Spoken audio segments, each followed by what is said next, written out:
Μ' αρέσει πολύ αυτός ο χειμώνας του Αμαζονίου, ρε παιδί μου. Και εμένα μ' αρέσει, είναι η εποχή των βροχών, αλλά αυτή τη στιγμή έχει ήλιο και καιγόμαστε. Ακόμα είναι νωρίς, το χαίρομαι. Και αυτή τη στιγμή βρισκόμαστε σε ένα οχυρό που λέγεται του Πρισέπιου. Φόρτσι του Πρισέπιου, Πρεσέπιου μάλλον, και χτίστηκε το 1616 από τους Πορτογάλους. Ναι, οι Πορτογάλοι ήρθαν εδώ πέρα πρώτοι φυσικά, κατέλαβαν την περιοχή και είπαν: Όπα, κάτσε λίγο γιατί έρχονται οι Γάλλοι, έρχονται οι Άγγλοι, έρχονται οι Ολλανδοί. Κάτσε, μην μας πάρουν εδώ πέρα τα κόλπα την είσοδο του Αμαζονίου. Στείνουν λοιπόν αυτό το οχυρό, το οποίο ήταν το πρώτο οχυρό του Αμαζονίου. Απέτρεψε λοιπόν όλους τους άλλους λαούς που είχαν έτσι στο μάτι του στην περιοχή και είπαν: Είμαστε εμείς εδώ πέρα. Πιο πίσω, αυτή εκεί αγορά λέγεται Βέρου Πέζου, που σημαίνει δε στο βάρος. Έφταναν λοιπόν τα προϊόντα από την Ευρώπη εδώ πέρα, τα ζυγίζανε, έτσι αυτό σημαίνει Βέρου Πέζου δε στο βάρος, τα ζυγίζανε για να πληρώσουν φόρους ανάλογα με το βάρος του κάθε προϊόντος. Είναι πάρα πολύ παλιά συγκεκριμένη αγορά, χτίστηκε το 1688 και μέχρι σήμερα συνεχίζει. Υπάρχει πάρα πολλή κίνηση. Κατά τη διάρκεια της νύχτας βέβαια δεν έχει και τόσο πολύ κίνηση. Εμείς μέχρι τώρα ερχόμασταν το βράδυ. Μάλιστα, ότι τη νύχτα δεν είναι πολύ ευχάριστο το κλίμα. Είναι λίγο έτσι νέκρα. Υπάρχουν κάποιοι άνθρωποι που κοιμούνται στους δρόμους από εδώ και από εκεί και είναι λίγο έτσι. Λες, ρε παιδί μου, τι εντύπωση μου κάνει αυτό το τουριστικό μέρος. Είναι πολύ τουριστικό μέρος κατά τη διάρκεια της ημέρας. Κατά τη διάρκεια της νύχτας δεν είναι και τόσο τουριστικό μέρος. Να πούμε ότι εδώ το βράδυ γίνεται κάτι πολύ ενδιαφέρον. Έρχονται πολλοί άνθρωποι και ξεφορτώνουν κασόνια με ασαΐ. Ασαΐ, αυτό είναι ένα φρούτο το οποίο μεγαλώνει εδώ. Είναι όχι αυτοφιές, δεν ξέρω τώρα αν το καλλιέργησαν εδώ οι άνθρωποι. Φαντάζομαι ότι αρχικά ήταν αυτοφιές. Αυτοφιές. Φαντάζομαι. Το ασαΐ λοιπόν είναι ένα φρούτο πολύ γνωστό εδώ στη Βόρεια Βραζιλία και σε όλη τη Βραζιλία για την ακρίβεια. Είναι ένα φρούτο το οποίο χρησιμοποιούν συχνά για να φτιάξουν ένα γλυκό που λέγεται ασαΐ. Βέβαια εδώ οι ντόπιοι κάνουν κάτι πολύ ενδιαφέρον. Δεν το τρώνε γλυκό με μέλι και με διάφορα άλλα πράγματα που βάζουν μέσα οι υπόλοιποι Βραζιλιάνοι. Αυτοί εδώ το τρώνε ως αλμυρό, βάζουν φαρόφα που είναι κάτι σαν φρυγανιά, τριμμένη μαντιόκα τέλος πάντων και το τρώνε μαζί με ψάρι. Πολύ ενδιαφέρον, δεν έχω φάει ακόμα. Έχει και το γλυκό, αλλά εδώ πέρα η κανονική version, η δική του η εκδοχή λένε: Α, όχι, η δική μας είναι με ψάρι. Δεν τρώμε εμείς το γλυκό το ασαΐ, οπότε αργότερα θα πάμε να το δοκιμάσουμε. Εγώ δηλαδή σίγουρα, δεν ξέρω γιατί είναι και άμα θέλει. Και εγώ το ασαΐ χωρίς το ψάρι βέβαια. Να πούμε ότι βρισκόμαστε δίπλα στον ποταμό, παραπόταμο του Αμαζονίου μάλλον, που λέγεται Γουαμά. Εδώ οι άνθρωποι φορτώνουν προϊόντα στις βάρκες τους και τα μεταφέρουν. Και το βράδυ, όταν επισκεφτήκαμε αυτό το μέρος κατά τη διάρκεια της νύχτας, ήταν γεμάτο με εργαζόμενους, με κασόνια, με ασαΐ. Πάθαμε την πλάκα μας, υπήρχε τρελή κίνηση στο συγκεκριμένο σημείο. Κάποιοι κοιμόντουσαν κιόλας πάνω στο πεζοδρόμιο, όχι γιατί δεν έχουν σπίτι ή κάτι τέτοιο, γιατί δουλεύαν αργότερα. Γιατί ρωτήσαμε γιατί οι άνθρωποι κοιμούνται εδώ, γιατί δεν επιστρέφουν στο σπίτι τους, γιατί το τελευταίο λεωφορείο περνάει στις 11 το βράδυ και δεν θέλουν να πάνε και μετά να επιστρέψουν μετά από μερικές ώρες. Και γι' αυτό κοιμούνται εδώ, οι άλλοι τους προσέχουν οι συνεργάτες τους. Κάποιοι έρχονται εδώ δηλαδή, μάλλον δουλεύουν λίγο, κοιμούνται, μετά δουλεύουν λίγο ακόμα και πάνε σπίτι μετά και κοιμούνται για τη διάρκεια της ημέρας. Λόγω της δουλειάς, ας πούμε, είναι έτσι τα ωράρια αυτά. Πιο πέρα λοιπόν, πιο κάτω βλέπουμε αυτό το μερκάντο Βέρου Πέζου, στο οποίο θα πάμε και λίγο αργότερα να ρίξουμε μια καλύτερη ματιά. Υπάρχουν χιλιάδες προϊόντα εκεί πέρα. Είναι πολύ όμορφο να βρίσκεσαι σε ένα μέρος το οποίο είναι τόσο κοντά στον Αμαζόνιο. Βλέπετε δηλαδή ότι αυτός ο ποταμός οδηγεί, αν θέλουμε δηλαδή να πάρουμε μια αρκούλα, υπάρχει αυτή η δυνατότητα να πάμε μέχρι τη Μανάους, που είναι, θεωρείται εκεί η βάση, ας πούμε, κατά μία έννοια του Αμαζονίου. Εδώ είναι η είσοδος, έτσι δηλαδή μπαίνοντας από την Ευρώπη φτάνεις εδώ. Αλλά μετά, αν θες να μπεις μέσα στον Αμαζόνιο, υπάρχει η δεύτερη πόλη, η πόλη της Μανάους, που έχουμε επισκεφτεί στο παρελθόν. Και από εκεί μπορείς να μπεις και μέσα στο δάσος πιο εύκολα, με την άνεσή σου, μέσα στον Αμαζόνιο, να πραγματοποιήσεις tour, διάφορες εκδρομές. Εδώ πέρα θα λέγαμε ότι είμαστε κάπου ανάμεσα, κατά μία έννοια, στον Αμαζόνιο και στον ωκεανό. Είμαστε δηλαδή σε ένα σταυροδρόμι, στο στόμα, στο δέλτα του Αμαζονίου. Η είσοδος εδώ πέρα είναι γύρω στα 70 λεπτά του ευρώ για να επισκεφτείς το οχυρό. Είναι ανοιχτό κατά τη διάρκεια της ημέρας. Εδώ βλέπουμε ότι όλος αυτός ο δρόμος μέχρι πέρα είναι ένας τουριστικός δρόμος. Είναι ένας δρόμος ο οποίος ξεκινάει με το λιμάνι, συνεχίζει με την αγορά. Πιο κάτω υπάρχουν τουριστικά έτσι, μέρη, να το πούμε, εστιατόρια, μαγαζιά, μπαρ, τα οποία θα επισκεφτούμε σε λίγο. Τουριστικά μέρη υπάρχουν, τουρίστες δεν βλέπουμε εμείς όμως. Συγγνώμη, τουρίστες υπάρχουν, αλλά είναι κυρίως από την πολιτεία αυτή τη στιγμή οι άνθρωποι. Δεν είναι τόσο τουρίστες από άλλες πολιτείες ή από άλλες χώρες. Εμείς είμαστε ίσως οι μόνοι τουρίστες. Δεν βλέπω τουρίστες από άλλες χώρες. Ναι. Μέσα σε αυτή τη βαρκούλα εντωμεταξύ έχουν αυτές τις χαμηλές βαρκούλες με τη μηχανή τη δυνατή από πίσω. Ναι. Μου κάνουν εντύπωση. Αυτοί είναι ψαράδες κατά πάσα πιθανότητα, ακριβώς απέναντι υπάρχουν και άνθρωποι που πουλάνε τα ψάρια τους. Εδώ εντωμεταξύ το μέρος δεν είναι πολύ γνωστό και διαδεδομένο όπως άλλα τουριστικά κέντρα όπως το Rio de Janeiro, μεγάλες πόλεις όπως το Σαν Πάολο κλπ.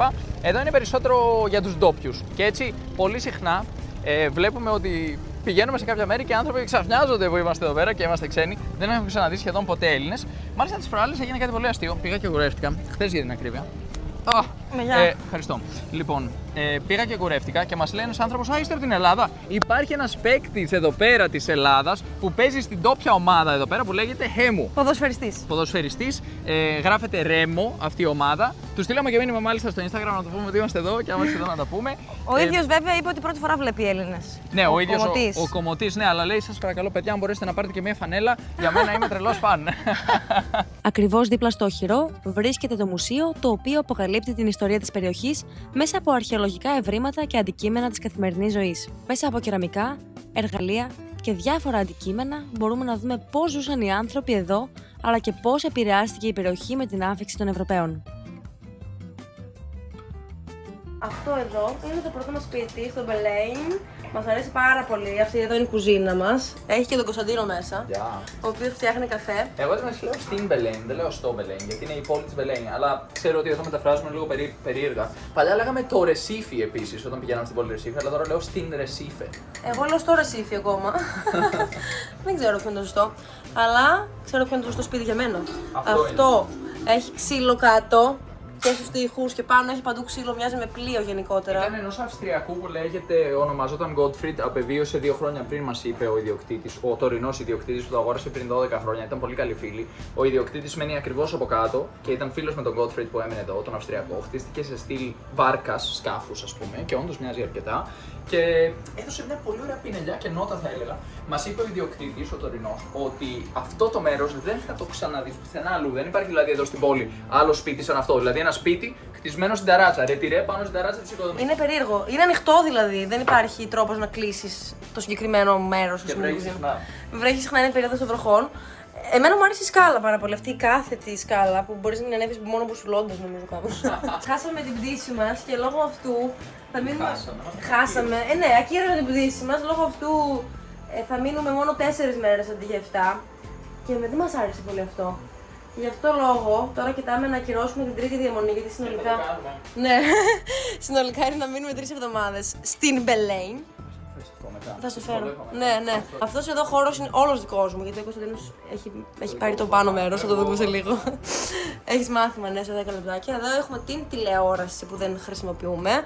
Έχουμε 2 όμορφα καναπεδάκια, 1 ώρα που δεν έχουμε χρησιμοποιήσει ακόμα. Θέα από παντού, είναι διαμπερές στο μέρος, έχουμε τη θέα της πόλης. Είναι μια πόλη που έχει 1,3 εκατομμύρια κατοίκους. Ξανά την θέα από την άλλη μεριά. Έχουμε δηλαδή 2 παράθυρα εδώ στο σαλόνι, ένα ψυγιάκι μικρό.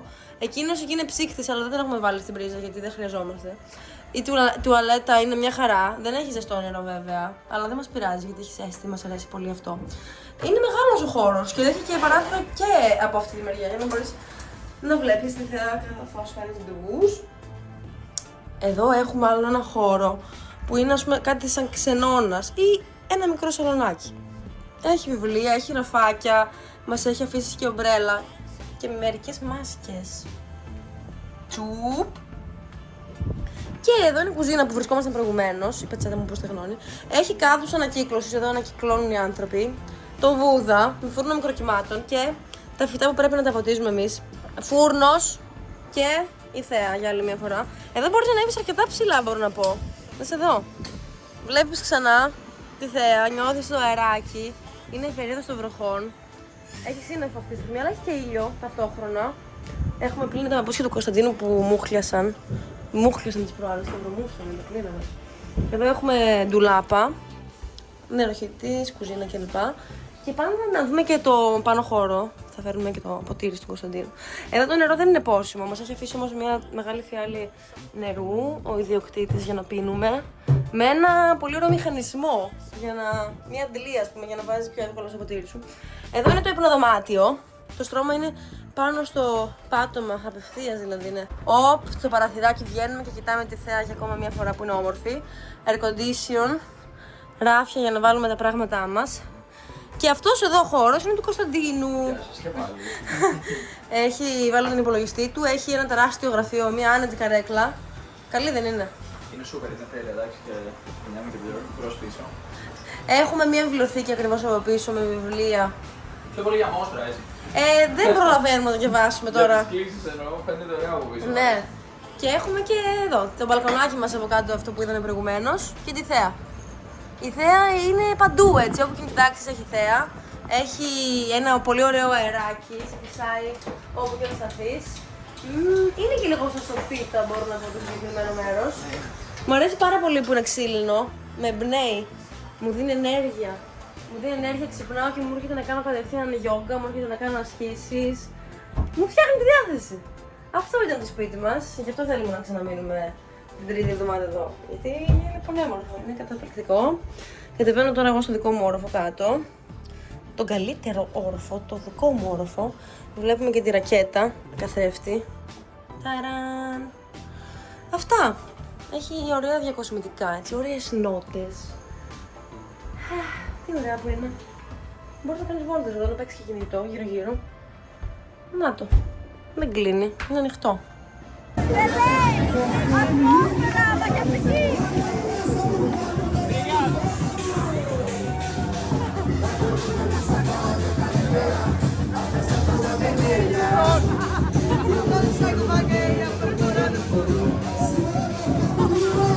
Τέλεια, είμαστε έτοιμοι λοιπόν. Αυτό είναι το πρώτο καρναβάλι.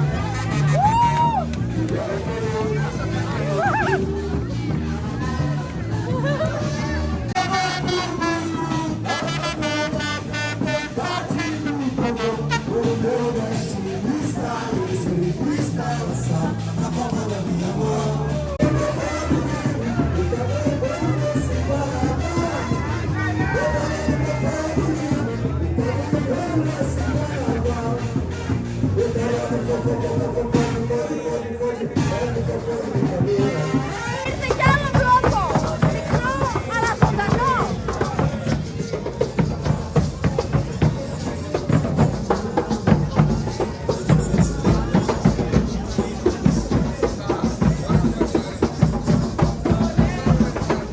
Να το και το Μερκάντου, ένα από τα μεγαλύτερα στη Λατινική Αμερική ή μήπως το μεγαλύτερο. Το μεγαλύτερο ανοιχτό από ό,τι μας λένε σε όλη τη Λατινική Αμερική, δηλαδή όχι σε κλειστό κτίριο, γιατί φαντάζομαι εκεί πέρα κάποιος άλλος έχει την πρωτιά. Πίσω μας βλέπουμε μπλουζάκια, ποδοσφαιρικά μπλουζάκια, διάφορα έτσι αναμνηστικά, αν θέλει κάποιος να πάρει να θυμάται τη Βραζιλία. Εδώ αριστερά μας βλέπουμε. Μακριά είναι τα Κάσιους. Είναι πολύ νόστιμα. Τις προάλλες αγοράσαμε 2 τεράστιες σακούλες και τις εξαφανίσαμε στο πικεφί. Μία με καραμελωμένα Κάσιους και μία με σκέδα Κάσιους. Είναι τέλεια. Αχ, αυτές τα Κάσιους, τι μας έχουν κάνει. Εδώ βλέπουμε μπλούζες ποδοσφαιρικές. Έχει διάφορα ρούχα. Μερικές μπλούζες γράφουν Ασαΐ, Μπελέμ του Παρά. Είναι τουριστικά μαγαζάκια και πιο πέρα θα προχωρήσουμε και θα δούμε φρούτα, λαχανικά, ψάρια, κρατικά. Και εδώ φτάσαμε στα φρούτα. Βλέπουμε έχει λίγο απ' όλα. Μάγκο, καρπούζια, μπανάνες, μήλα. Έχει ό,τι θέλεις. Εδώ θα βρούμε και τροπικά φρούτα. Εδώ, ας πούμε, για παράδειγμα, βλέπω μαρακουζά μέσα, το passion fruit. Και δίπλα νομίζω είναι το... Ανανάς νομίζω είναι. Κουπουασού δεν είναι? Μοιάζει και με κουπουασού. Μπορεί να είναι όντως. Μπορεί να είναι κουπουασού, ένα φρούτο εδώ της Βραζιλίας. Δεν το έχουμε πετύχει αλλού. Εδώ μεταξύ αυτά εδώ είναι τα πιταχάγια. Ναι, που μια φορά φάγαμε και ήταν χάλια και το ονομάσαμε πιταχάλια.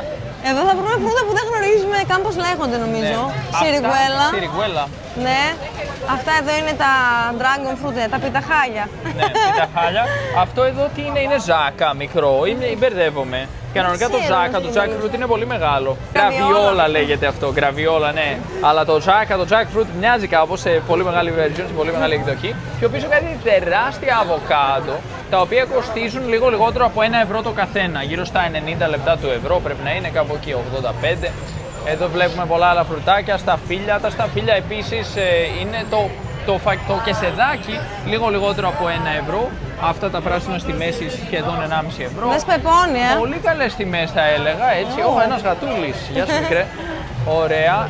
Αυτά μου αρέσει που τα βγάζουν, ρε παιδί μου. Από το φρούτο το βγάζουν και το βάζουν στο σακούλι για να το έχεις έτοιμο να μαγειρέψεις, νομίζω, για να φτιάξεις χυμό, ό,τι θέλεις. Βέβαια, πιθανώς να χάνει κάποιες βιταμίνες. Εδώ έχει και τυριά. Μόλις περάσαμε από ένα stand που έχει και τυριά. Πολύ ωραία. Και ένα κέιζου κοάλιο, μάλιστα συγκεκριμένα. Αυτό εδώ που μοιάζει λίγο με χαλούμι, μπορώ να πω. Τζιμπούφαλα είναι αυτό. Ναι, αλλά λέει ότι έχει και κοάλιο. Και... Εδώ είναι το κοάλιο. Συνήθως το κάνουν σουβλάκι και το ψήνουν στην παραλία. Πολύ ωραίο να δοκιμάσετε όταν έρθετε στη Βραζιλία, άμα δεν έχετε δυσανεξία στη λακτόζη όπως εγώ. Εδώ αυτό είναι πυραρουκού, παιδιά. Αυτό είναι ένα ψάρι τεράστιο του Αμαζονίου. Μάλιστα έχουμε πραγματοποιήσει tour στο παρελθόν στη Μανάος. που πηγαίνεις και ψαρεύεις, δεν ψαρεύεις κανονικά, παλεύεις ουσιαστικά με το ψάρι και σου τραβάει και σου παίρνει το φαΐ. Εδώ βλέπουμε διάφορα άλλα αλλαντικά, κρέατα, παστά κλπ. Πάρα πολλές επιλογές και εδώ πέρα. Αυτό εδώ είναι κασάσα, ένα παραδοσιακό ποτό της Βραζιλίας και μάλιστα είναι με ζαμπού, που είναι ένα φυτό που σου κάνει το στόμα να μουδιάσει. Πολύ ωραίο, ενδιαφέρον. Το είχαμε πιει στο παρελθόν, θυμάμαι. Εντάξει, δεν μουδιάζει. Λίγο μουδιάζει, όντως μουδιάζει. Μυρμήγκια, πώς να το πούμε. Τέλος πάντων, νιώθεις ένα μυρμήγκιασμα στη γλώσσα σου. Αυτό? Στο στόμα. Αυτά εδώ πέρα είναι φαρίνια, δηλαδή αλεύρι από διάφορες ρίζες που έχουν εδώ πέρα. Εδώ έχουμε και ταπιόκα. Από αυτό εδώ το μείγμα, ας πούμε, φτιάχνουν τις ταπιόκας. Ναι, έτσι ακριβώς. Φτιάχνουν κάτι σαν κρέπα που είναι λίγο διαφορετική όμως, πιο τραχιά, λίγο διαφορετική ζύμη, λίγο πιο μασουλητή θα τη χαρακτήριζα. Εμένα μου αρέσει, ξέρεις. Την πρώτη φορά που έφαγα ταπιόκα δεν μου πολύ άρεσε. Αλλά σιγά πλέον... σιγά, ναι, μου αρέσει πιο πολύ και από κρέπα. Εδώ είναι παστά ψάρια. Βλέπουμε ότι το φιλέτο εδώ του ψαριού το κιλό κοστίζει λίγο πάνω από 10 ευρώ ή στα 10-12 ευρώ του πυραρουκού. Ένα πολύ μεγάλο ψάρι. Έχω πάει στο παρελθόν, μου άρεσε. Εδώ γαρίδες βασικά, δεν βλέπω κάτι άλλο. Ναι. Εδώ είναι ο παράδεισος της γαρίδας. Παιδιά, χαμούλης. Εδώ έχει και λαχανικά. Γύρω στα 8 ευρώ το κιλό βγαίνει η γαρίδα εδώ. Λαχανικά, ακριβώς δίπλα.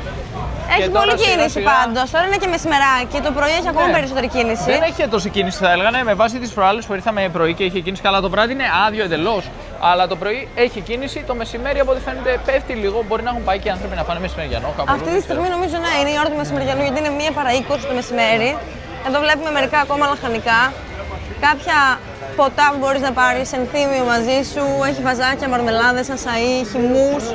Και εδώ βλέπουμε μετά από τα λαχανικά θα δούμε κάποια ζώα, κάποια πτηνά τα οποία κρατούνται φυλακισμένα σε κλουβιά. Ναι, αυτό είναι λίγο άσχημο το φαινόμενο, παιδιά, γιατί έχουν πολύ μικρό χώρο τα ζώα μέσα στα κλουβιά και είναι το ένα πάνω στα άλλο. Βλέπουμε περιστέρια επίσης, χήνες, κότες, κόκορες. Νομίζω ότι είναι ένα πολύ άσχημο φαινόμενο να είναι έτσι το ένα πάνω στο άλλο τα ζώα μέσα στο κλουβί. Δεν ξέρω κατά πόσο είναι νόμιμο κιόλας να πω την αλήθεια, αλλά είναι κάτι που έχουμε παρατηρήσει εδώ σε μεγάλο βαθμό. Εδώ έχει γκουνελάκια επίσης, έρχονται κάποιοι άνθρωποι μάλλον και τα αγοράζουν. Αυτά είναι πολύ γλυκούλια πάντως. Ναι, και τα κοτοπουλάκια εδώ πέρα τα οποία έχουν χώρο. Και ναι, επειδή είναι μικρά. Επειδή είναι μικρά αυτά τη γλίτωσαν. Μόλις μεγαλώσουν. Τόσο το ένα πάνω στο άλλο. Και αυτό είναι ένα άλλο τμήμα της αγοράς. Δεν το έχουμε επισκεφθεί νομίζω αυτό κατά τη διάρκεια της ημέρας. Όχι, είναι η πρώτη φορά που φτάνουμε μέχρι εδώ. Είναι η πρώτη φορά που εξερευνούμε το μάρκετ, την αγορά, το Mercado. Το Βέρου Πέζου όπως ονομάζεται. Παλιά ερχόντουσαν εδώ και ζυγίζαν τα προϊόντα που φτάνουν από Ευρώπη και έτσι με βάση το βάρος τους πληρώναν φόρους. Οι Πορτογάλοι τα είχαν κάνει αυτά τα κόλπα τότε. Αρχές 17ου αιώνα είχε ξεκινήσει αυτό. Και στη συνέχεια έμεινε το όνομα Βέρου Πέζου. Βέρου Πέζου, δες το βάρος, δες το βάρος. Έτσι ονομάστηκε η αγορά, δες το βάρος. Ωραίο όνομα. Δίπλα στο ποτάμι επίσης βρισκόμαστε, Γουαμά. Νιώθω τη δροσιά του ποταμού και τη ζέστη του ήλιου. Σε λίγο θα βρέξει κιόλας θεωρώ. Ναι. Αλλά εμείς τώρα θα πάμε να τσιμπήσουμε τίποτα. Θα πάμε να τσιμπήσουμε κάτι. Να πούμε ότι κάπου εδώ τελειώνει όλη η φάση, παιδιά, με το κομμάτι αυτό. Ίσως, Νίκη, αξίζει κιόλας να κάνουμε μια βολτούλα ακόμη προς το τέλος για να πετύχουμε και τους ψαράδες. Γιατί νομίζω θα τους προλάβουμε ακόμη. Έτσι δεν είναι? Ψαράδες. Είναι οι ψαράδες που βγάζουν την πραμάτια τους έξω με τα ψάρια, τα δείχνουν, τα έχουν φέρει με τις βάρκες και μπορείς να πας να ψωνίσεις από εκεί αν θέλεις. Εννοείς πιο προς το εκεί, έτσι. Ναι, λίγο πιο πέρα, ένα λεπτό περπάτημα. Ναι. Εδώ απέναντι βλέπουμε και την ήλια Τζικομπού, είναι το νησί Κομπού. Μπορείς να φτάσεις μέσα σε 10-15 λεπτά με βαρκούλα αν θέλεις να περάσεις απέναντι. Ενδεχομένως να το κάνουμε, μας το προτείναν, ενδεχομένως να το κάνουμε πριν φύγουμε. Τώρα μας μένει λίγο καιρό στην πόλη. Δεν ξέρω τι θα πρωτοπρολάβουμε. Χάσαμε εντωμεταξύ τώρα εδώ στην αγορά που περπατούσαμε και ένα-δύο κτίρια που υπάρχουν. Είναι αυτό εκεί αριστερά και αυτό εδώ μπροστά μας. Μπορείς να μπεις μέσα από ό,τι κατάλαβα και να ψωνίσεις και εκεί προϊόντα. Έχω την εντύπωση ότι έχουν κρεατικά μέσα εκεί. Είχαμε σε ένα κτίριο που είναι κλειστό εδώ στην ανοιχτή αγορά και βλέπουμε μερικά ακόμα προϊόντα. Χειροποίητα, ρούχα, τσάντες κλπ. Εδώ φτάσαμε σε ένα πολύ ενδιαφέρον τμήμα της αγοράς. Εδώ πουλάνε αρώματα που σου φέρνουν την ευχή, την επιθυμία που θέλεις να πραγματοποιήσεις, την κάνουν πραγματικότητα. Έχει δηλαδή αρώματα που θα σου επιτρέψουν να συναντήσεις τον άντρα ή τη γυναίκα της ζωής σου, να σου φέρει χρήματα, να σου φέρει υγεία. Ανάλογα ότι θες το έχουν ονομάσει καταλήλως. Γνωρίσαμε μόλις έναν άνθρωπο που μας εξηγούσε τι μπορούμε να αγοράσουμε εδώ πέρα. Μυρίζουν ωραία αυτά τα αρώματα και έχουν πολύ ενδιαφέροντα ονόματα επίσης. Σάμα Τζινιέιρο. Δηλαδή, αυτό είναι για να βρεις λεφτά. Ο ποταμός Γκουαμά είναι ένας από τους βασικούς υδάτινους δρόμους της Μπελέμ. Αγκαλιάζει την πόλη και αποτελεί αναπόσπαστο κομμάτι της καθημερινής ζωής, συνδέοντάς την με το τεράστιο δίκτυο του Αμαζονίου. γύρω από τα νερά του αναπτύχθηκε η πόλη, δημιουργώντας μια μοναδική σχέση ανάμεσα στον άνθρωπο και τη φύση.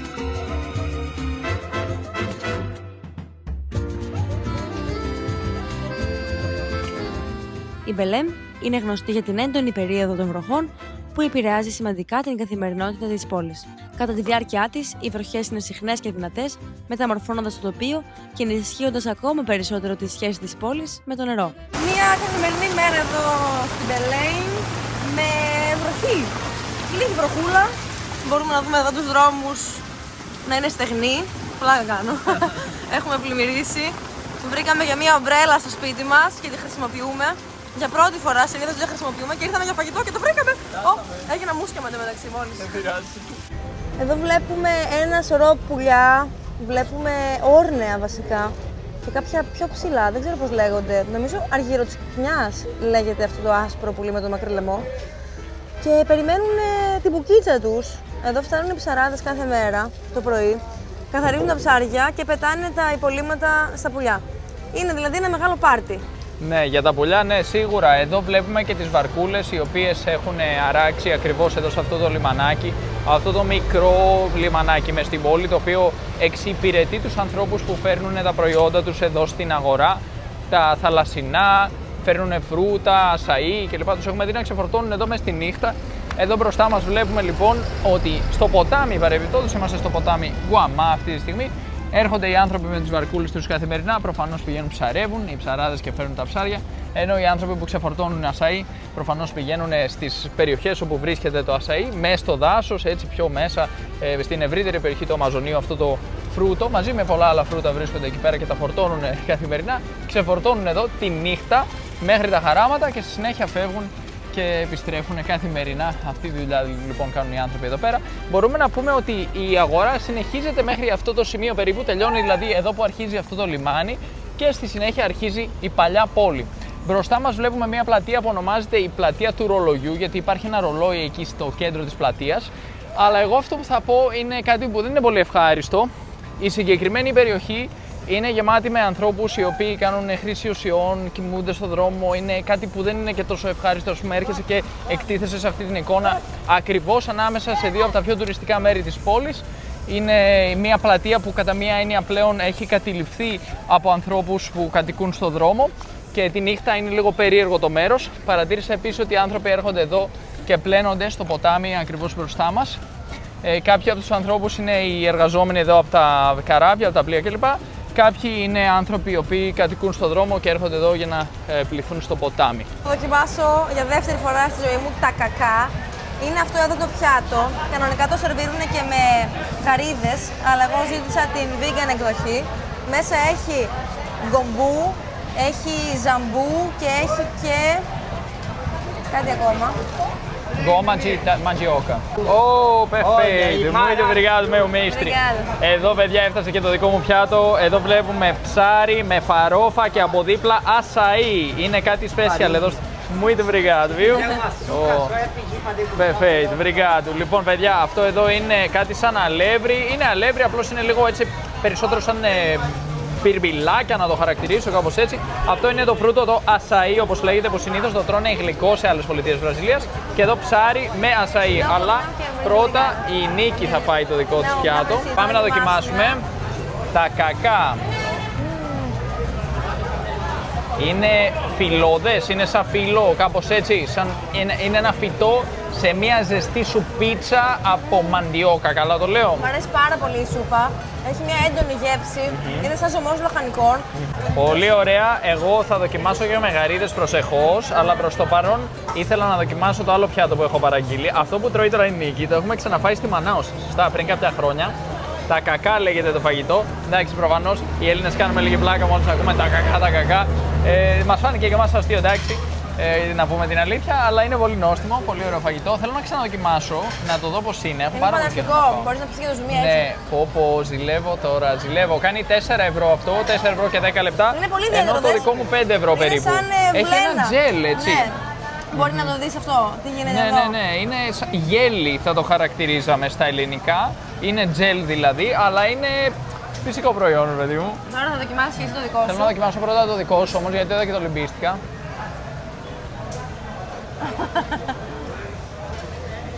Τέλειο. Μου θύμισε, παιδιά, αυγολέμονο, κοτόσουπα, κάτι σε αυγολέμονο μου θύμισε. Λοιπόν, πάμε να δοκιμάσουμε ψάρι με ασαΐ. Πρώτη φορά στη ζωή μου, παιδιά, δεν το έχω ξαναπετύχει πουθενά αυτό. Θα βάλεις πάνω στο ψάρι. Θα το βάλουμε πάνω στο ψάρι. Φρούτο με ψάρι. Το φρούτο, βέβαια, αυτό το ασαΐ δεν είναι από μόνο του γλυκό. Συνήθως προσθέτουν ζάχαρη. Και εδώ οι ντόπιοι λένε: εμείς δεν βάζουμε ζάχαρη. Το τρώμε φυσικό. Μαζί με το ψάρι, αλμυρό, βάζουμε και λίγη αυτή εδώ που είναι, πώς την είπαμε, Φαρόφα. Φαρόφα. Ξεχνάω και τα πορτογαλικά μου και τα ελληνικά μου και ό,τι θέλεις εδώ πέρα. Γιατί έχω τρελαθεί, θέλω να δοκιμάσω ασαΐ με ψάρι και φαρόφα για να δούμε. Περίεργος ενδιασμός.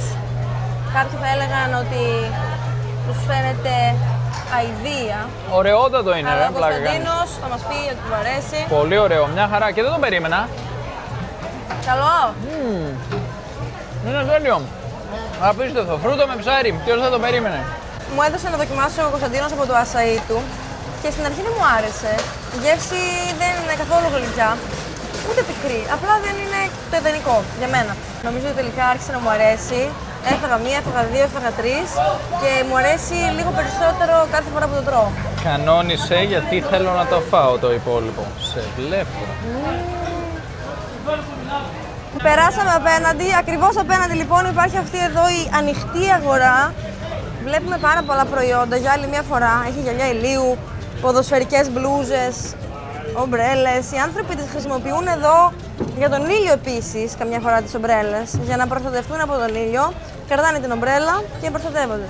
Και λέμε στην αρχή τι κάνουν οι άνθρωποι αφού δεν βρέχει. Εν τω μεταξύ τώρα που το λέω άρχισε να βρέχει, να ψυχαλίζει και ταυτόχρονα έχει και ήλιο. Αυτό είναι το τρελό κλίμα της Μπελέμ. Μοναδικό φαινόμενο, όχι μόνο στις Μπελέμ, έτσι. Αυτή τη στιγμή έχει γύρω στους 27-28, 30 βαθμούς Κελσίου ίσως, αλλά ταυτόχρονα ψυχαλίζει. Ναι, Περίεργο και έχει και πράγμα. πάρα πολύ ήλιο εντωμεταξύ, άρα είναι αρκετά περίεργο που άρχισε να ψυχαλίζει έτσι. Αλλά ναι, εδώ ρίχνουμε μία ματιά στα προϊόντα. Θερμός, τσαντάκια, βαλίτσες, μία μηχανή. Χαμούλης γίνεται εδώ. Λογικά θα βρούμε και τα ρούχα τώρα σε λίγο. Μ' αρέσει όταν υπάρχει κίνηση, ο κόσμος πηγαίνει-έρχεται, οι άνθρωποι δουλεύουν και υπάρχουν τόσες μυρωδιές και χρώματα παντού όπου και αν κοιτάξεις. Και τώρα θα πάρουμε μια δροσιστική καρύδα, φρέσκια, που μας αρέσει πολύ εδώ στη Βραζιλία. Έτσι την ανοίγουν την καρύδα.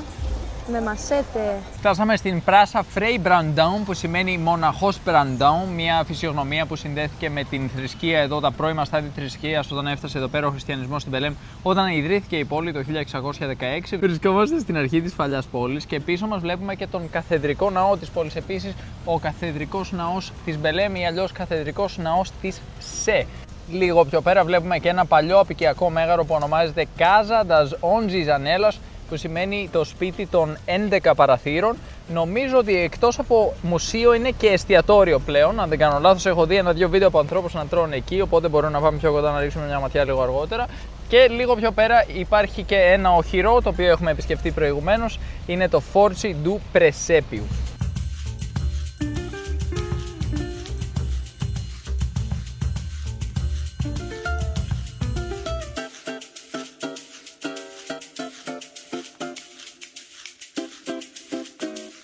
Ήρθαμε με το πατινάκι μας μέχρι αυτό το μέρος που λέγεται Βέρου Χίου και δεν έχει τίποτα, έληξε το πάρτι. Ναι, έληξε το πάρτι, είναι μεσάνυχτα. Εμείς περιμέναμε να τραβήξει μέχρι αργά και δεν υπάρχει τίποτα, παιδιά, το διαλύσανε. Λέμε, γιατί δεν υπάρχει μουσική βασικά λόγω. Και έχαρασα εδώ και βλέπουμε ανθρώπους να μαζεύουν. Τρεις και κούκκος, χωρίς μουσική. Μάλλον το καταλάβαμε λάθος, γιατί σε όλη την υπόλοιπη Βραζιλία όλα ξεκινάνε πιο αργά και τραβάνε πολύ αργά. Αλλά από ό,τι φαίνεται εδώ πέρα λειτουργούν λίγο διαφορετικά τα πράγματα. Συγκεκριμένα κιόλας σήμερα, εγώ λέω για να μην είναι κανείς έξω το μεσημέρι, λογικά περιμένουν για να ξενυχτήσουν, ρε παιδί μου, να το τραβήξουν. Λέμε, άσε να το πάμε με το πάσο μας. Αρχίσανε πριν στις 8-9 κάτι παρελάσεις δίπλα στο σπίτι μας. Λέμε, εντάξει, λογικά θα το τραβήξουν στο κεντρικό event. Ερχόμαστε, τίποτα. Μας λένε αύριο πάλι από τις 4 το απόγευμα. Οπότε... Α, ήταν από νωρίς όμως γι' αυτό. Ναι, ξεκινάνε από νωρίς. Δεν το ξέραμε ότι είναι εδώ από τις 4, τώρα μας το είπανε. Εντάξει, αύριο θα φροντίσουμε να φύγουμε νωρίς, χωρίς καθυστέρηση. Και τώρα πλένω το κουπουασού για να το ανοίξουμε και να το φάμε. Πρώτη φορά. Προσπαθώ να το κόψω με μαχαίρι, αλλά είναι πάρα πολύ σκληρό. Και δεν ανοίγει το κουπασού. Για να δούμε αν θα καταφέρω. Το κοπάνισα από εδώ, το κοπάνισα από εκεί και το άνοιξα. Αυτό είναι το εσωτερικό λοιπόν και μπορούμε να το φάμε ή να το κάνουμε smoothie. Δυστυχώς δεν θα το φάμε γιατί έχει χαλάσει ήδη δυστυχώς και έτσι θα αναγκαστούμε να το πετάξουμε στα σκουπίδια. Μπήκαμε στον καθεδρικό ναό με ήλιο και βγαίνοντας τι να δούμε. Βροχή, καταρακτώδης βροχή κιόλας. Περιμένουμε ένα Uber τώρα για να φύγουμε σπίτι σιγά σιγά γιατί δεν προβλέπεται να βελτιωθεί ο καιρός στις επόμενες ώρες. Θα περιμένουμε να περάσει αυτή η μπόρα και μετά θα μπορέσουμε να ξεμητήσουμε πάλι από το σπίτι αργότερα. Έχουμε και ένα ραντεβού στον οδοντίατρο εντωμεταξύ, σε κάνα μισά ωράκι. Οπότε παίρνουμε Uber να πάμε εκεί, επί τη ευκαιρία να γλιτώσουμε και το περπάτημα μέσα στη βροχή. Αλλά πραγματικά εδώ μπαίνεις μέσα στην εκκλησία και μέχρι να βγεις έχει αλλάξει το κλίμα, έχει αλλάξει η εποχή.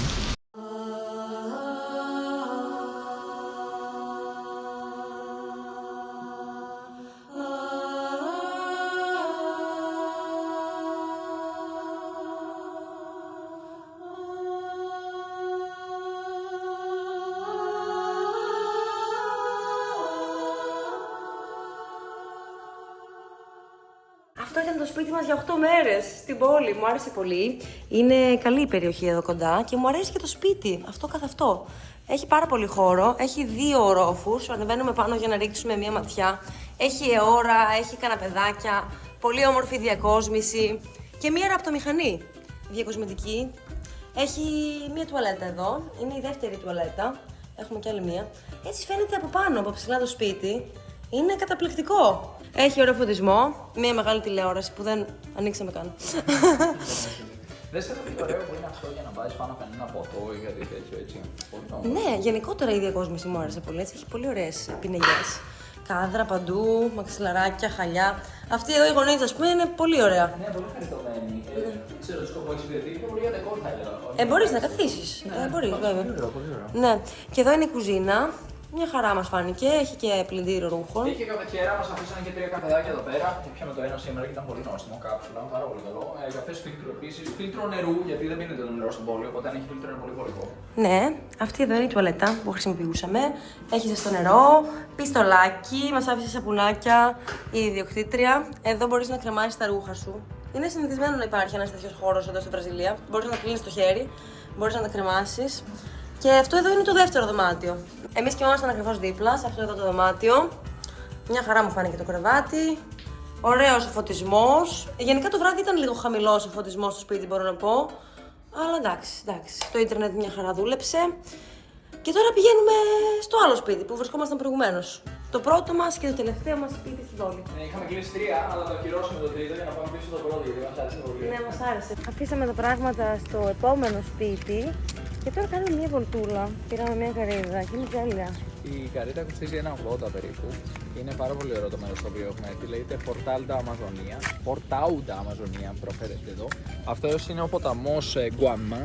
Βλέπουμε απέναντι και αυτό το νησάκι που λέγεται Ilha de Combu, η νήσος Κομπού. Πίσω μας διάφορα ποδηλατάκια που νοικιάζονται. Βλέπουμε ότι είναι πολύ ήσυχα αυτή τη στιγμή γιατί ο κόσμος αποφεύγει τη ζέστη. Έχει περίπου 31 βαθμούς Κελσίου και είναι χειμώνας παρεμπιπτόντως. Ας πούμε χειμώνας. Ο χειμώνας εντός εισαγωγικών, έτσι, είναι ένα μέρος που έρχονται οι άνθρωποι για χαλάρωση. Δεν θέλουν εδώ έτσι πολύ φασαρία οι άνθρωποι. Ρωτήσαμε αν θα γίνει κάτι αργότερα για καρναβάλι, γιατί εδώ πέρα έχουν και καρναβάλι στην πόλη. Λένε όχι, εδώ πιο ήσυχα έρχονται οικογένειες, παιδιά, άνθρωποι που θέλουν να χαλαρώσουν. Αποκαλύφθηκε το μυστικό σου τώρα. Όπως και ναι, θέλαμε να το κάνουμε λίγο στυλ Τραμπ νομίζω. Και να, είδες, μοιάζεις τώρα πάρα πολύ. Κάτσε να πεις την καρύδα. Η πρόεδρος των Ηνωμένων Πολιτειών Αμερικής. Θα με υπακούτε εμένα. Κάντε subscribe στο κανάλι μου. Αλλιώς θα σας διώξουμε από τη χώρα. Μα εντάξει, είναι τρελάρας. Λοιπόν, Περίμενε, όλοι στενά. Βάζουμε λίγο την περούκα και συνεχίζουμε τη βόλτα μας μέχρι να δεν ξέρω. αυτή η καρύδα είναι τόσο γλυκιά. Μου είχε λείψει, παιδιά. Ό,τι και να λέμε, η καλύτερη καρύδα που έχουμε πιει ποτέ στη ζωή μας είναι εδώ, στη Βραζιλία. Τώρα στην Καραϊβική, στην Κολομβία κλπ. Ήπιαμε καρύδες. Αλλά κάτι λείπει, δεν ξέρω αν είναι άλλες ποικιλίες. Δεν ήταν τόσο γλυκές. Δεν ήταν τόσο γλυκές οι καρύδες. Είναι πεντανόστιμη αυτή η καρύδα, εντάξει. Είναι φανταστική. Απίστευτη, ναι. Και θα κάνουμε λίγο έτσι μια βολτούλα εδώ, εξερευνήσαμε την περιοχή. Στην πραγματικότητα είναι μια περιοχή λίγο ίσια δίπλα στο ποτάμι, δίπλα στην όχθη του ποταμού. Με κάποιους πολιτές που πουλάνε καρύδες, ποτά, αναψυκτικά κλπ. Έχει πατίνια να νοικιάσετε αν θέλετε με την εφαρμογή Jet, που είναι η ντόπια εφαρμογή εδώ για τα πατίνια. κάποια νοικιαζόμενα ποδήλατα. Μπορείς να έρθεις να χαλαρώσεις σε ένα από αυτά τα παγκάκια. Υπάρχουν αμέτρητα παγκάκια. Ευτυχώς με δέντρα, έχει προνοήσει ο Δήμος και έχει φυτέψει δέντρα εδώ. Μπορείς να γναντέψεις, να χαλαρώσεις. Αλλά δεν έχει και πολλά άλλα πράγματα να κάνεις. Αν θέλει κάποιος λοιπόν να έρθει να κάνει μια βολτούλα, θα το δει το μέρος μέσα σε 10 λεπτά περίπου. 15 μπορεί να περπατήσει όλο αυτό το μέρος, το Portão da Amazônia. Και στη συνέχεια, λίγο πιο κάτω, υπάρχει ένα παρκάκι. Θα επιδιώξουμε να περάσουμε από εκεί, να δούμε τι έχει και να κινηθούμε σιγά σιγά προς την παλιά πόλη. Ζητήσαμε να μας ανοίξουν την καρύδα για να πάμε το εσωτερικό της και φαίνεται έτσι. Σαν αυγό φαίνεται έτσι. Και μοιάζει λίγο, όχι εννοώ ότι έχει και λίγο γεύση σαν αυγό. Ασπράδι αυγού, έχει αρκετή πρωτεΐνη. Είναι θρεπτικότατη και είναι ό,τι πρέπει. Wow, μέσα εδώ ένα ουράνιο δόξο. Φτάσαμε στην Πεντρέιρα, ένα από τα πιο σημαντικά μέρη όπου γίνεται το καρναβάλι εδώ στη Μπελέμ. Είναι το πιο ιστορικό μέρος. Πάμε λοιπόν, ξεκινάει και εδώ, ανάβουν τα αίματα σιγά σιγά. Είναι νωρίς ακόμα, αλλά έχει δυνατή μουσική, πολύ κόσμο και πολύ καλή διάθεση. Πίσω μας βλέπουμε και το λεγόμενο τρίο που είναι ένα φορτηγό το οποίο έχει πάνω μουσικούς. Σιγά σιγά ετοιμάζεται και εμείς θα προχωράμε ακολουθώντας τους μουσικούς και το φορτηγό. Δείτε εδώ πίσω μας, παιδιά, στάση για μπύρα. Μπορείτε να γεμίσετε λοιπόν την ενέργειά σας εδώ, το ποτήρι σας, με κάτι που μοιάζει λίγο με σταθμό μπενζίνης.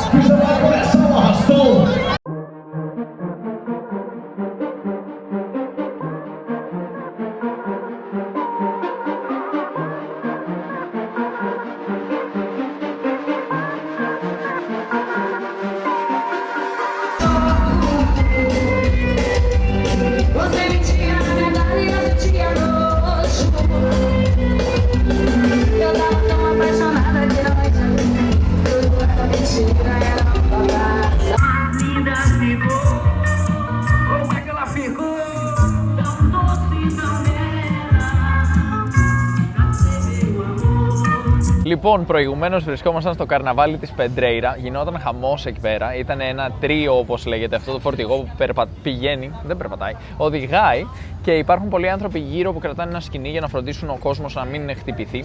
Και περπατούσαν όλοι από πίσω, μουσική, χαμός. Η μουσική δεν μας άρεσε τόσο πολύ, και να το φύγαμε, πούμε. Και ήρθαν εδώ και τρώμε τα πιόκα. Στο Βέρ Ουχίου, εδώ έχει καρναβάλι επίσης, αλλά πρώτα απ' όλα πάμε να δείξουμε αυτό το υπέροχο φαγητό. Παλμίτο, ντομάτα και βασιλικός. Μέσα σε ζύμη από μαντιόκα. Μανιόκα νομίζω ότι λέμε στην Ελλάδα, μανιόκα ή γιούκα. Και είναι πάρα πολύ νόστιμο αυτό. Μας αρέσει πολύ, ήρθε και το δικό σου. Α, τι ωραία. Muito obrigado. Αυτή εδώ έχει κοτόπουλο. Τέλεια. Και αυτές εδώ είναι οι γλυκές που είναι με καρύδα. Obrigado. Λοιπόν, αυτές κοστίζουν 3 ευρώ και 20 λεπτά η κάθε μια. Η ταπιόκα μοιάζει λίγο με κρέπα με πιο τραχιά ζύμη κάπως. Είναι εδώ παραδοσιακό φαγητό. Τέλεια. Λοιπόν, πάω να δοκιμάσω και τη δική μου. Ήρθε και η δική μου η ταπιόκα. Πεντανόστιμη. Κοτόπουλο. Ναι, την έχω κατακρεουργήσει εδώ. Λοιπόν, κοτόπουλο. Αυτό εδώ λέγεται παλμίτο. Είναι ένας φοίνικας, ας πούμε, το εσωτερικό του, η σάρκα του. Και λίγο αυγό έχει μέσα επίσης. Πολύ ωραίο. Μου αρέσει πάρα πολύ πως η ταπιόκα που προηγουμένως ήταν κάπως μαλακή, κάπως μασουλητή. Εδώ τώρα είναι μαλακιά, είναι πάρα πολύ υγρή. Την έχουν λούσει με αυτό το υγρό, το γάλα καρύδας και έχουν τρίψει και καρύδα πάνω και έχει γίνει πραγματικά με ένα γλυκό καρύδας, κανονικότατο, πολύ ωραίο. Σούπερ. Ήρθαμε στο λάθος λιμάνι της Μπελέμ, αλλά επί τη ευκαιρία να παρουσιάσουμε και σε ποια μέρη μπορείς να έρθεις από εδώ. Ή μάλλον σε ποια μέρη μπορείς να πας από εδώ. Μανάους, ας πούμε. Μανάους, ναι, που θέλει 5 μέρες για να φτάσεις. Δηλαδή, ας πούμε, στο κέντρο του Αμαζονίου ή στη βάση του Αμαζονίου, κατά μία έννοια, πληρώνεις γύρω στα 73 ευρώ, φτάνεις σε 5 μέρες ενώ κοιμάσαι σε μία αιώρα στο πλοίο. Υπάρχει και η δυνατότητα να κλείσεις δωμάτιο, νομίζω, για περισσότερα χρήματα. Μπορείς επίσης να πληρώσεις για να φας πρωινό, μεσημεριανό και βραδινό στο πλοίο. Μας είπαν τις τιμές, είναι περίπου 2,5 ευρώ για το πρωινό και γύρω στα 4,5-5 ευρώ για το μεσημεριανό και επίσης άλλα τόσα για το βραδινό. Ένα ωραίο ταξίδι, θα είναι ωραίο να το κάνουμε στο μέλλον. Βέβαια, λίγο δύσκολο με τις δουλειές, γιατί δεν μπορείς να δουλεύεις από το πλοίο, να κάνεις μαθήματα. Με Starlink ίσως. Ναι, λίγο δύσκολο για τώρα, αλλά ναι, ήρθαμε στο λάθος λιμάνι. Εμείς θέλουμε να πάμε στο άλλο λιμάνι, στο μικρό ντόπιο, ας πούμε, το τοπικό λιμάνι, το οποίο θα μας επιτρέψει να πάμε στην Νήσο Κομπού, που είναι απέναντι από την πόλη και παίρνει 10-15 λεπτά να φτάσεις. Δηλαδή, πιο γρήγορα θα φτάσουμε με βάρκα απέναντι από ότι με το Uber από εδώ στο άλλο λιμανάκι που είναι 15 με 20 λεπτά. Αλλά ναι, βλέπετε ότι εδώ πέρα είναι πολλοί άνθρωποι, περιμένουν να πάρουν το πλοίο τους. Έχει εδώ πολλές επιλογές, πολλές πόλεις. Υπάρχει μια άλλη πόλη που είναι ενδιαφέρουσα, που είναι η Σανταρέμ. Εκεί φτάνεις σε 3 μέρες, βρίσκεται ακριβώς δίπλα σε ένα νησί που λέγεται Alter du Sound.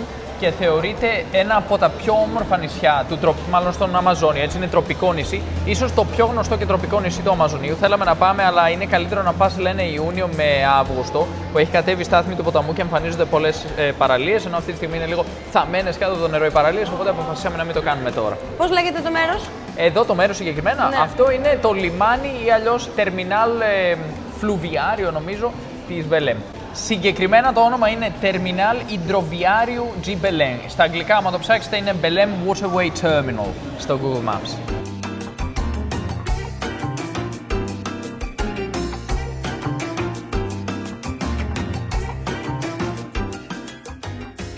Ήρθαμε στο σωστό λιμάνι. Λέγεται Πράσα Ιζαμπέλη. Πράσα Πρινσέζα Ιζαμπέλ, που σημαίνει η πλατεία της πριγκίπισσας Ιζαμπέλ. Και ακριβώς εδώ βρίσκεται το λιμάνι, πίσω από δίπλα τέλος πάντων σε αυτή την πλατεία. Πήραμε τα εισιτήριά μας, κοστίσαν 4 ευρώ το άτομο, πάνε έλα. Με μια μικρή βαρκούλα θα περάσουμε απέναντι, είναι πολύ κοντά. 10 λεπτά θέλει για να φτάσεις και μετά παίρνεις όποια βάρκα θέλεις για να γυρίσεις. Και έχει ένα μαύρο σύννεφο. Ελπίζω να μην ρίξει μεγάλη βροχή τώρα. Θα ρίξει. Το ακούω. Και εμείς θα είμαστε στη βαρκούλα, θεωρώ, και θα πηγαίνουμε εκείνη τη στιγμή απέναντι. Αλλά εντάξει, νομίζω ότι ήδη μ' αρέσει αυτή η περιπέτεια.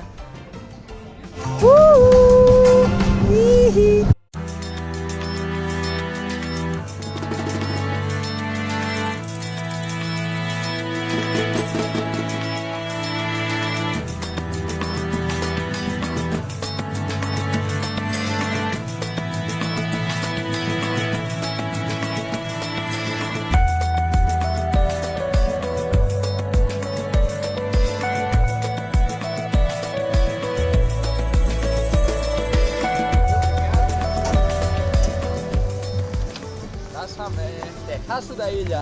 Δηλαδή. Η ταράτσα. Η ταράτσα του νησιού κατά μία έννοια. Φτάσαμε στο νησί και καθίσαμε να φάμε και να πιούμε ένα χυμό. Αυτός είναι τεπερεμπά και ο δικός σου μπακουρί ή ανάποδα, δεν θυμάμαι ποιο από τα δύο είναι. Τεπερεμπά νομίζω. Τεπερεμπά και μπακουρί είναι φρούτα που δεν έχουμε ξαναδοκιμάσει. Είναι χωρίς ζάχαρη, μας είπαν. Έτσι το σερβίρουν κανονικά. Μας έφεραν βέβαια και τη ζάχαρη. Ωραίος, αν και νομίζω θέλει λίγη ζάχαρη για να το νιώσεις. Όχι, ο δικός μου είναι πιο ωραίος από το δικό σου. Δοκίμασα και του Κωνσταντίνου. Ναι. Ο δικός σου είναι πιο γλυκός. Μη σου πω ότι είναι λίγο σάπιο το φρούτο που σου έβαλαν. Έτσι μου φαίνεται. Μου άρεσε, ιδιαίτερη γεύση. Δεν ξέρω με τι να το παρομοιάσω, δεν μπορώ να το παρομοιάσω. Με γιαούρτι ίσως. Ναι. Μοιάζει με γιαούρτι και απτικά. Και με ξινόγαλα λίγο. Ναι, με κεφίρ. Κάτι τέτοιο. Έφτασε το φαγητό. Το δικό μου πιάτο είναι αυτό εδώ. Είναι λαχανικά, ψητά λαχανικά, που ήρθαν με ρύζι και φαρόφα και κοστίζουν 5 ευρώ. 4 ευρώ το δικό σου, ναι. Το δικό μου κοστίζει 8 ευρώ. Είναι αυτό το ψάρι που λέγεται ντοουράντα και συνοδεύεται με φασόλια, ρύζι, φαρόφα, που είναι τριμμένη μαντιόκα. Τέλος πάντων, το έχουμε ξαναπεί σε πολλές περιπτώσεις. Είναι πολύ κλασικό φαγητό της Βραζιλίας. Ήρθε και ένας φιλαράκος εδώ προηγουμένως, μας χαιρέτησε. Ένα σκυλάκι, νησιώτικο σκυλάκι, έτσι. Είμαστε σε νησί. Είμαστε σε τροπικό νησί του Αμαζονίου, παιδιά. Είναι απίστευτο. Περνάνε οι βάρκες κάθε 3 και λίγο. Μία φορά, μάλλον κάθε ώρα περνάει από εδώ η βάρκα για να πας πίσω στην Μπελέμ. Αλλά περνάνε και άλλες ντόπιες, έτσι, τοπικές βάρκες. Πολύ ωραίο σκηνικό, πολύ ωραίο θέαμα. Απέναντι βλέπω ένα κτίσμα που νομίζω, αν το βλέπω καλά, αν το κατάλαβα καλά, είναι εκκλησία, παιδιά. Ναι. Νομίζω πως είναι εκκλησία. Έχουν φτιάξει την πρόσωψη, από δίπλα είναι Τούμπλινη. Πολύ ωραίο μέρος. Πάμε να φάμε όμως. Λοιπόν, ξεκινάμε με το φασόλι, το οποίο δες πώς το κάνω εγώ. Το παίρνω και το βάζω πάνω στο ψάρι. Εγώ δεν θα φάω φασόλιο γιατί έχουν κρέας μέσα. Είπαν ότι μαγειρεύτηκαν με κρέας, ναι, συχνά το κάνουν αυτό στη Βραζιλία. Βάζουμε και λίγο λεμονάκι τώρα. Ντοουράντα λοιπόν είναι ένα ψάρι εδώ της Βραζιλίας. Ήθελα πυραρουκού, αλλά είχε τελειώσει δυστυχώς. Πάμε λοιπόν για ντοουράντα. Πολύ καλή. Έβαγα και χθες και είναι πάρα πολύ καλή.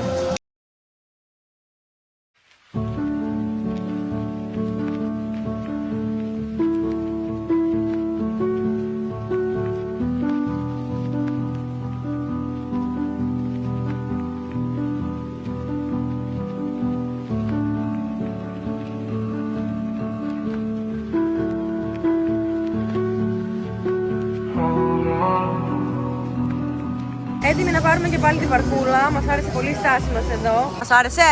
Μας άρεσε το φαγητό, πολύ καλό, το μέρος πολύ ωραίο.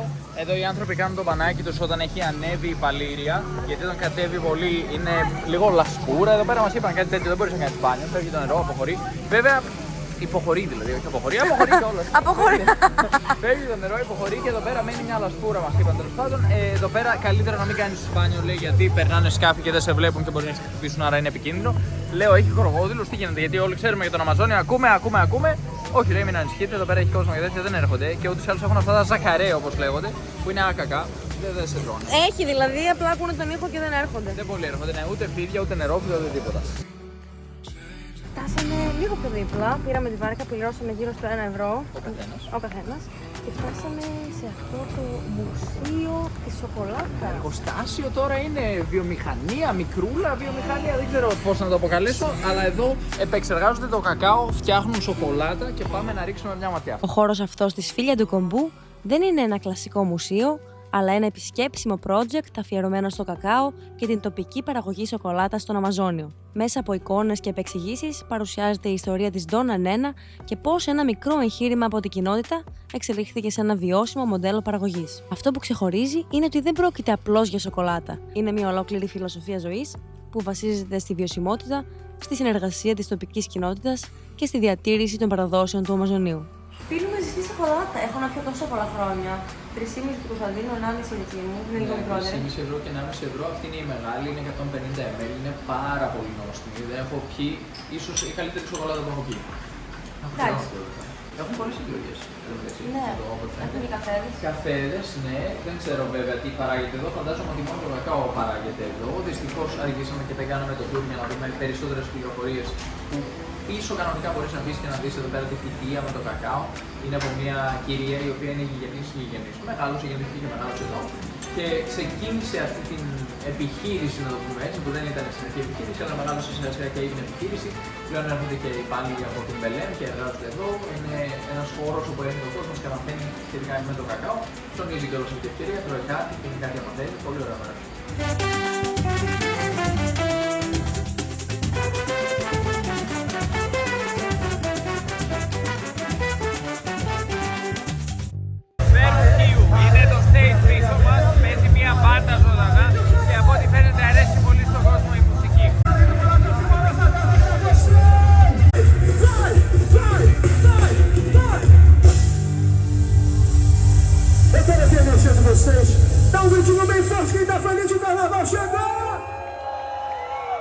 Βλέπουμε ότι έχει γεμίσει, έχει πάρα πολύ κόσμο.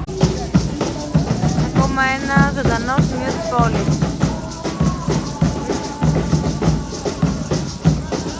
Αυτό εδώ είναι το μαγαζί Music and Gardens και αυτό το μέρος γεμάτο με κόσμο επίσης.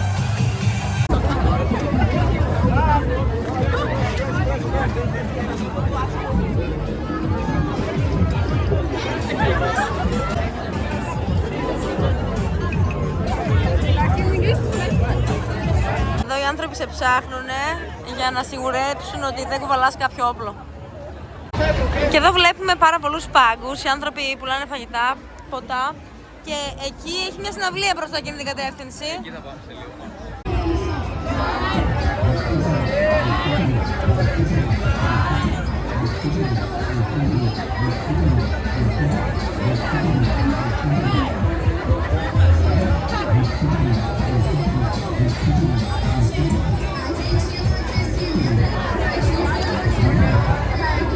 Περάσαμε 3 πραγματικά υπέροχες εβδομάδες εδώ στην Μπελέμ.